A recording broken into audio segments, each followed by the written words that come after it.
Hello, everybody. Welcome back to my channel. Let's get into this.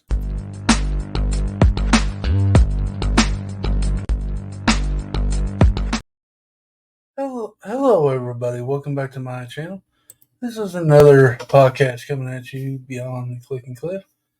This is a podcast where I talk to you about experiences and lessons of my childhood, growing up in life, and not about Lego. It's not let you guys get into a other side of the click and cliff to get to know me better and all that kind of good stuff. Well, tell you what, this is one of the things I've been enjoying doing is doing this little podcast for you guys because it's just fun. It's just fun to let you in on my life experiences and stuff like that. So, uh, but have y'all ever been to a party and got in trouble? Well, I got a little something to tell you. Well, I was in high school, young and dumb. Um, and me and my friends, the same group of friends on my last podcast about me skipping school, same bunch of friends. So I think I got it maybe into the wrong crowd, maybe. I don't know. But the,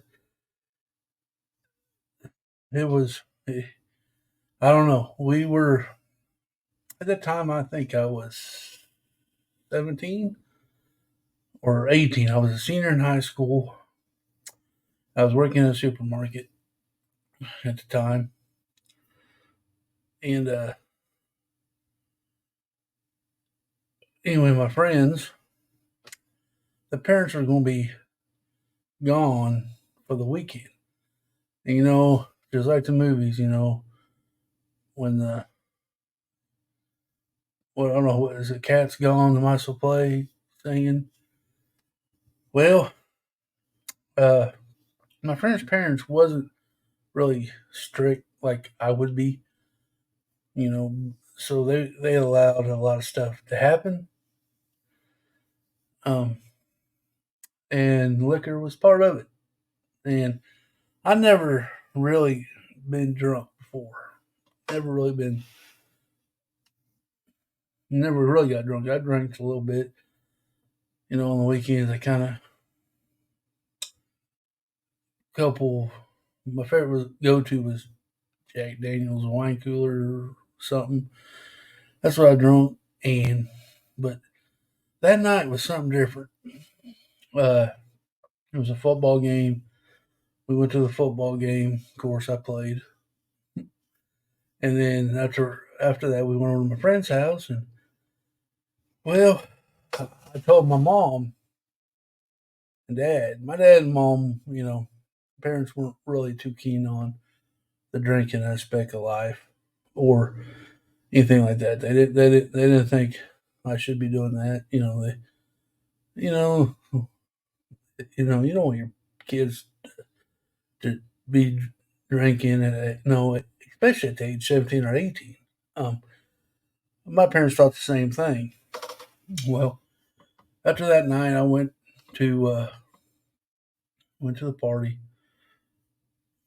started drinking, at first I was like, yeah, I don't know if I want to do this. I was driving, my truck was sitting there. I knew, but we were responsible. I don't. They had a lockbox, and that's where we had to throw our keys in, and they locked it up, and then put it up. Because if we drink, we stayed there. We weren't driving home. That was the rules. So we always set by them rules. So temptation is a pain in the butt, and I sometimes don't get. I get tempted too easy in life. Um, so I called my mom. I said, "Hey, I'm gonna stay over at my friend's house tonight." She goes, "Why?" I said, "I don't know, something to do." Okay, and let me tell you something real quick. I told my mom that. I don't know how many of y'all out there are parents, but you got those intuitions as a parent that I didn't believe existed until I became a parent.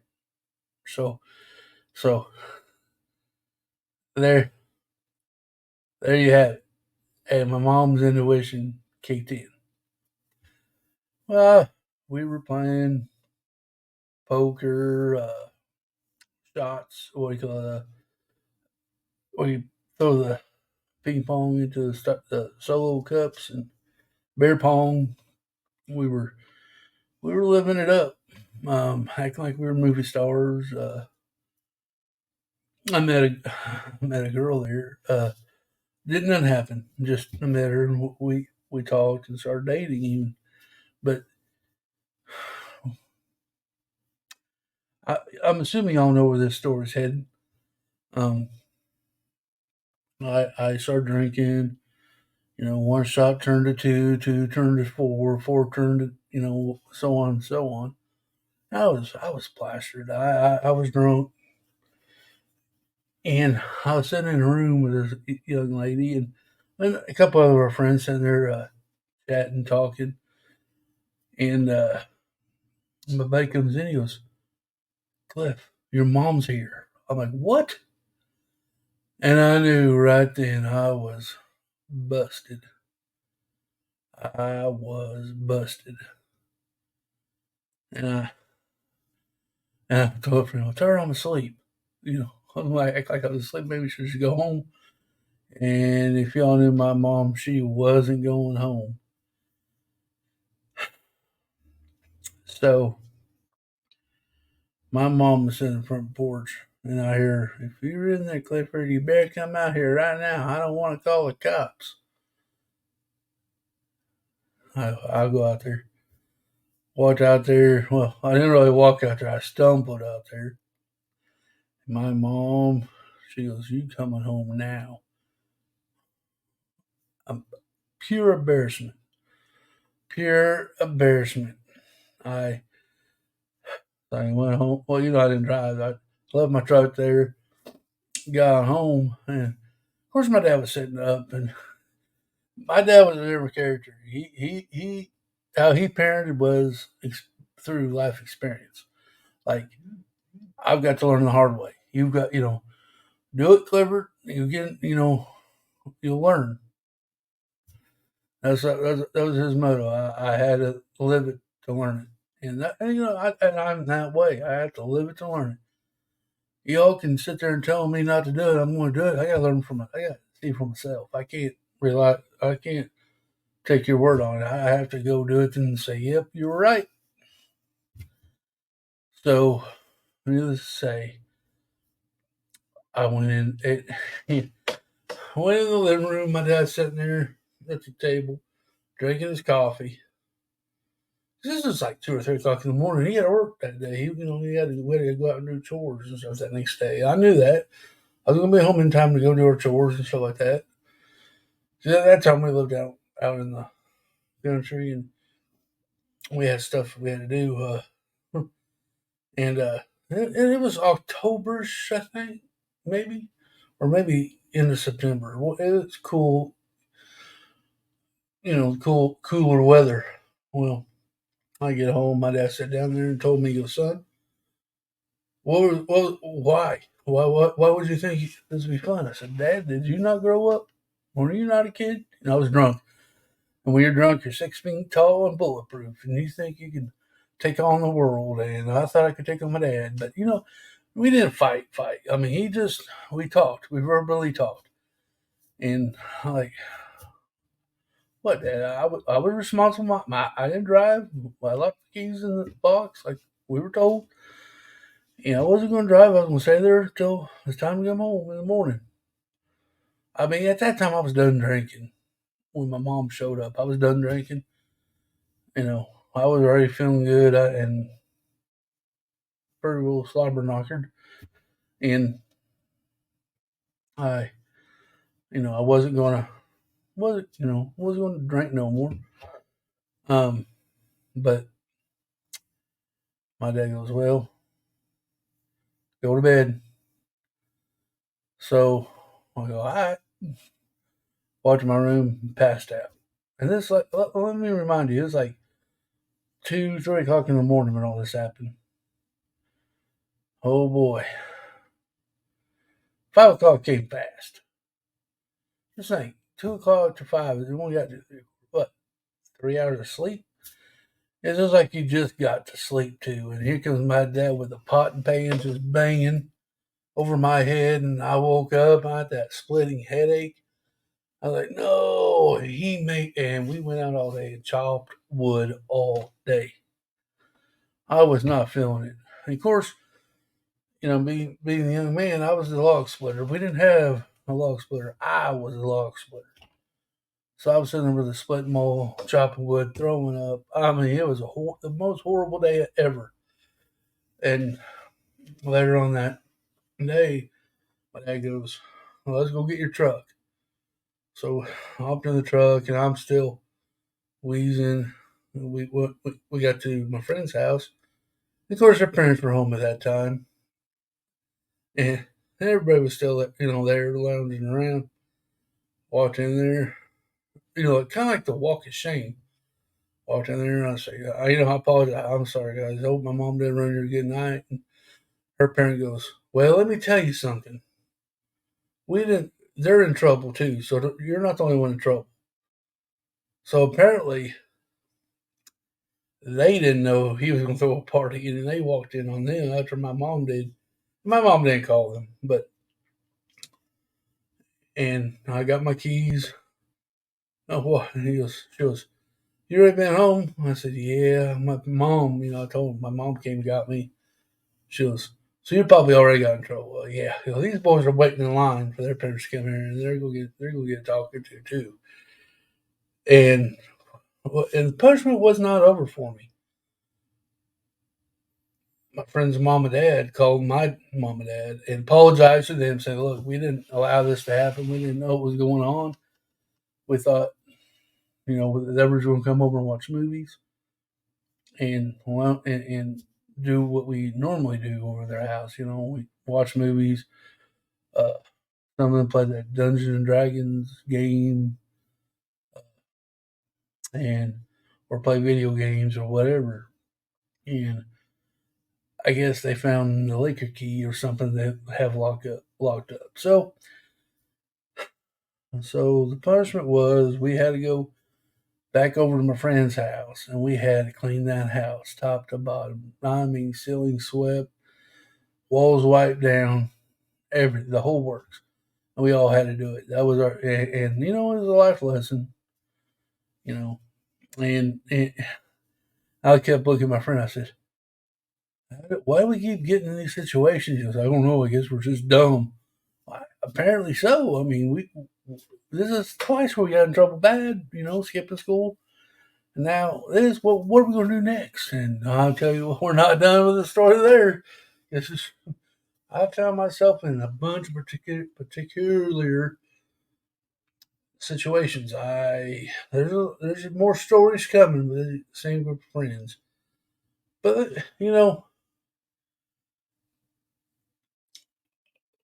I feel that we were still responsible. I mean, where we did like to keep keys up in a box. And we were told we're not going to be driving. But back then, it's like now, you drink and drive. People got killed in our high school for drinking and driving, and we didn't want that with our friends, so we just kind of, you know, kept that in perspective. So we locked our keys up. We weren't going to drive home or drive around after we were drinking or anything like that. So that's, I'm kind of proud of us for that. Um, but you're out there, don't drink and drive, no matter what you do. Me being a firefighter, I've seen a lot in my career. Never a good turnout. You may get lucky once, but there's gonna be that one time. So be responsible at least. But yeah, we cleaned that house top to bottom. Afterwards, I looked at my friend. I said, we really need to stop doing this. He goes, And his word was, well, what don't kill us makes us stronger. I said, yeah, I know, but our parents are going to kill us at one point in time if we keep getting in trouble. Yeah. But, my parents, was always, they told, when my dad dropped me off there to get my truck, he talked to them, and my dad later on in the year said, well, they didn't know, and they were really apologetic. They really didn't want to be responsible for all that and stuff like that. So, my parents didn't hold hard feelings to them or my friend. Because after that, my friends still hung around. We still hung around. Came over to our house and stuff like that, and we still hung around together. It wasn't bad or anything like that. But we had a good time. I will say we had a good time growing up, and those friends were, you know, I would help them out any way I could right now. But so that was a party. Um, Now, did I learn from that mistake? No, because I still every so often, me and my friends still went to a place. I've then there's one night me and my friend went to this dance bar. It was called Cowboys 2000 or something like that. It was a bar and a rodeo all in the same building. You drink and throughout the night, and then they there's a dance floor, and then they'll stop the dance floor, and you get to watch a rodeo. And they do rodeos in there. We're drinking, having a good old time. Um, me and my I was drinking. Me and my friend was drinking those Jägermeisters. I wasn't feeling it. I was sitting down watching. This tastes like licorice. I'm good until I woke up. Oh, not woke up, but stood up. And I was, hey, we're done. And we closed the bar about 2 o'clock, and me and my friend looked at each other, looked at my truck. I said, and this is an hour away from our house, so we knew we had to drive an hour. Me and him looked at each other and said, we're not going to make it. We're not going to be driving. We said, what are we going to do? Just sit in the parking lot? We looked across the street. We saw Shoney's. And me and him looked at it and goes, if I can just get across the street, we could sit there for a little bit and go eat breakfast. This is, like I said, 2 o'clock in the morning. And I think I was married at the time. No, no, I wasn't married. I was still living home. So here's another phone call. Okay. I'm like, oh, I'm going to get in trouble for lying. But so I got my truck. We looked at each other, and I waited for everybody else to leave, right? I was like the last truck to lap because I didn't want to get in a wreck. So I pulled out, and I was just going slow. I had slow, and I was looking across the road. I told my friend, "See, dude, I'm not going to just go when I normally drive. We'll wait till there's a good opening before I cross the street." That happened. I shot across the street, got to Shoney's, walked into Shoney's, and I don't know, we got the biggest meal of bread. Our heads were thinking, what do you think with bread? It'll soak up some of this alcohol. We can drive. At that point, I had to call my mom. I said, hey, we're going to be late. Because I always told my mom, so they wouldn't worry about me. Called her up. I said, I'll probably be a little late tonight. She goes, why? Well, we got into some problems up here in Springfield. And she goes, what time do you think you'll be home? I said, I don't know. Traffic backed up. Oh, okay. Well, keep us informed. Blah, blah, blah, blah. I'm like, I felt horrible. So we sat at Shoney's. I think we sat at Shoney's for like 3 hours, eating and just drinking coffee, trying to sober up. Then we got to a point where I think I can make it home. So we just took the back roads home. We didn't stay on the highway. We just took all the back roads and we knew home. Got home about 5 or 6 o'clock that morning. My mom woke up and I walked in the door. Well, boy, you just now getting home? I said, yeah. Wasn't a good night. So that was the party we had growing up. Just be responsible. I didn't say that was being responsible. Still driving home. I should probably just slept it off somewhere, got a hotel room or something. But you're young, dumb, and you think you're bulletproof. Well, anyway, guys, that will be today's Beyond the Cliff and Cliff. Hope you enjoyed it. Hope you got to listen to this while you're working, whatever you're doing. I hope you found some useful, some comical, some laughter in this podcast. But guys, this is going to be it for me today. Hope you enjoy it. Remember, be safe. Always be kind to one another. And on to the next one.